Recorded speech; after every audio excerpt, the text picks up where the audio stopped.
সিঙ্গাপুরের বিপক্ষে মাঠে নামার আগে এবার বিশাল সুখবর পেল বাংলাদেশ ফুটবল ভক্তরা।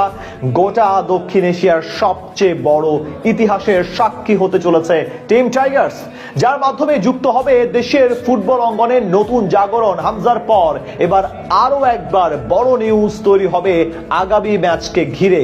বাংলার নীল আকাশে এখন যেন শুধুই দেখা যায় ফুটবল উত্থানের এক রঙিন স্বপ্ন।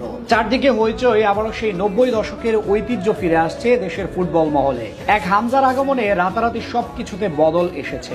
ভারতের সাথে ম্যাচে দাপট দেখিয়ে সমীহ আদায় করে নিয়েছে লাল সবুজের প্রতিনিধিরা। সিঙ্গাপুরের বিপক্ষে মাঠে নামার আগে আরো এক ইতিহাসের সাক্ষী হতে যাচ্ছে বাংলাদেশের ফুটবল। এবার নতুন এক সুখবর পেল ভক্তরা। ক্রিকেট বর্তমানে দেশের ক্রীড়াঙ্গন দখল করে রাখলেও বাংলাদেশের মানুষের কাছে বরাবরই সার্বজনীন খেলা ফুটবল। এদেশের খেটে খাওয়া মানুষ থেকে শুরু করে অট্টালিকার চাদরে ঘেরা শহরের এয়ার কন্ডিশনের ঠান্ডা বাতাসে বসে থাকা অফিসার, সবার কাছে ফুটবল এক আবেগের নাম। তাই তো এই জাগরণে সামিল হতে আগ্রহী সকলে।